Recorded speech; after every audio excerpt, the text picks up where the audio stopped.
Of the show for today. The topic is Tennessee State University and the Maytown Center project, and we're talking to the director of the project at Tennessee State University, Dr. DPadgett. Dr. Padgett, before we had our second commercial break, we promised that we'd give you an opportunity to continue the conversation. So let's just inform us in reference to this during the last 10 minutes that we have here. Okay, well, in late last 2008, the May family and their developer came to me and asked that there be a research component as part of this project, and they wanted to involve students. And so, again, we negotiated a research project. I hired 6 students that I call the Maytown Scholars. Christopher Norwood, a biology major graduate student, Nakiah Young. Nakiah Young actually was the first African-American planner in Rutherford County. Katasia Jordan, who's at graduate school at UT Austin, and 3 other students.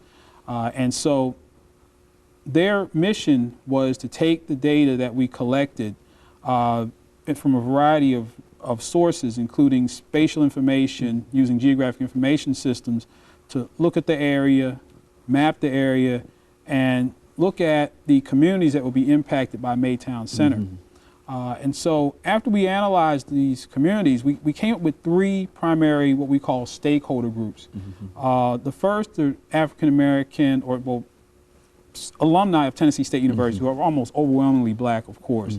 The second stakeholder group are people who live in and around the community who might be considered to be green, or African Americans who have a environmentalist perspective.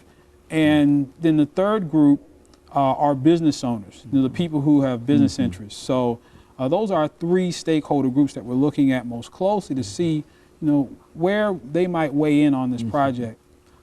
So in order to gauge the perspectives of these groups, we conducted a survey, the Maytown Center Project Stakeholder Environmental Perception Survey, in both paper format and online.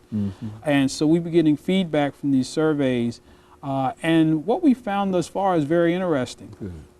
We found that the green or environmentalist roots of this project are closely linked to the Bordeaux landfill.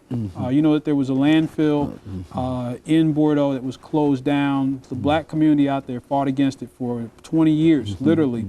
And so there's a lot of sentiment in Bordeaux against bad development, against pollution, against landfills. And so that community is in the same council district as Bell's Bend in District 1, Lionel Matthews, who is a TSU graduate, interestingly enough. And so we've had some people from that cohort who are also TSU graduates. So some of these stakeholder groups cross over, who are surprisingly against the project because of its negative environmental impacts. And that somewhat goes against history. What has historically occurred in land use change and development is African Americans have typically gone in favor of what's going to bring the most jobs in spite of the environmental impacts. So we would expect for African Americans in this case to be in favor of Maytown because North Nashville has a lack of jobs, a lack of businesses, a lack of opportunity, a lack of development, which presumably would be externalities, positive externalities coming forth in the community if Maytown is built. So of course, our second stakeholder group, the business community, which includes the Black Chamber of Commerce, which includes the Jefferson United Merchants Partnership and others, they have come out very much in favor of the project. And a lot of them are also TSU alum. And now, interestingly enough, now we have the TSU alumni who have neither environmental interests nor do they have business interests, but how are they swayed one way or the other for or against this project based upon their relationship with Tennessee State University? And again, we found some very interesting preliminary results. We found that some African American alumni of TSU are very much in favor of the project, obviously because the donation of land as part of this initiative would be the single greatest value donation in the nearly 100-year history of the university. And also the potential for jobs.